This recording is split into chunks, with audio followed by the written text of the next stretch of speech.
తెలంగాణలో బీజేపీ అధ్యక్షుడు ఎప్పుడెప్పుడా అని ఎదురు చూస్తున్నాం కదా. అగో ప్రకటించరు మాజీ ఎమ్మెల్సీ పూర్ణచంద్రరావు సార్ను. అయితే ఈ అధ్యక్ష పదవి కోసం చాలా మంది దరఖాస్తు పెట్టుకున్నారంట.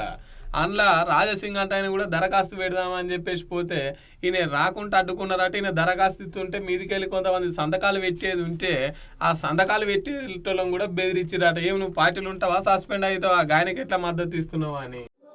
ఒక ముహూర్తం ఉంటుంది, ఒక మంచి సమయం ఉంటుంది. ఆ సమయం చూసిన తర్వాత నేను పార్టీ ఆఫీస్కి వచ్చినాను, ఫామ్ కూడా తీసుకున్నాను. ఈ ఫామ్లో 10 మెంబర్స్ కౌన్సిలింగ్ మెంబర్ సైన్ కావాలి, సంతకం కావాలి. ఆల్రెడీ చాలా మంది మాకు ఆశీర్వాదం ఇచ్చే అట్లాంటి కార్యకర్తలకి మాట్లాడి ఇక్కడ తీసుకొని కూడా వచ్చినాం.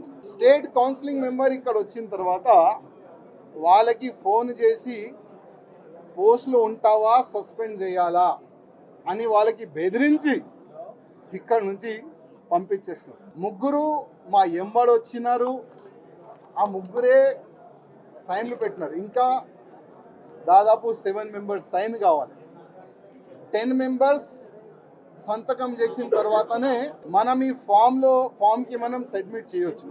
కానీ ఆల్రెడీ డిసైడెడ్ ఎవరికి ప్రెజెంట్ చేయాలి, ఎట్లా చేయాలి అని ఆల్రెడీ వాళ్ళు డిసైడ్ చేసుకొని పైన కూర్చున్నారు. పార్టీ కోసం 24 గంటలు కష్టపడితే బీజేపీ పార్టీ వాళ్ళు చేసేది గిదా. తెలంగాణలో బీజేపీని అధికారంలో రాకుండా చేసేది తెలంగాణలో ఉన్న బీజేపీ పార్టీ పెద్దలే అని చెప్పేసి పెద్ద బాంబు వేల్చాడు. అంతేకాకుండా ఇక నీ పార్టీకో దండవు, నీకో దండవు. నేను పార్టీ కోసం కష్టపడితే నన్ను టెర్రరిస్టులు టార్గెట్ చేసిరు, అయినా అదరలే బెదరలే.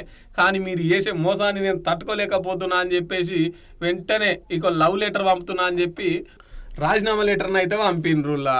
ఇగో ఇనూరి సార్ చెప్పవచ్చే, నేను నా రాజీనామా మీ చేతికి ఇస్తున్నా, ప్లీజ్ మీరు యాక్సెప్ట్ చేయండి అని కిషన్ రెడ్డి గారికి ఒక లెటర్ ఇచ్చి వచ్చిన.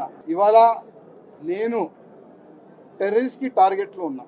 నేను కాకుండా నా ఫ్యామిలీ మొత్తం ఆ టెర్రరిస్ట్ టార్గెట్లో ఉన్నారు. కానీ ఎంత కష్టపడి ఇవాళ లేకపోతే రేపు బీజేపీ గవర్నమెంట్ తెలంగాణలో వస్తుంది అనుకున్నాం. కానీ దురదృష్టం ఏంటంటే తెలంగాణలో బీజేపీ రావద్దు అనేవాళ్ళు చాలా జమ అయిపోయినారు పెద్దోళ్ళు. ఇక చూడాలా మరి ఈ ముచ్చట ఇంకెంత దూరం పోతుందో.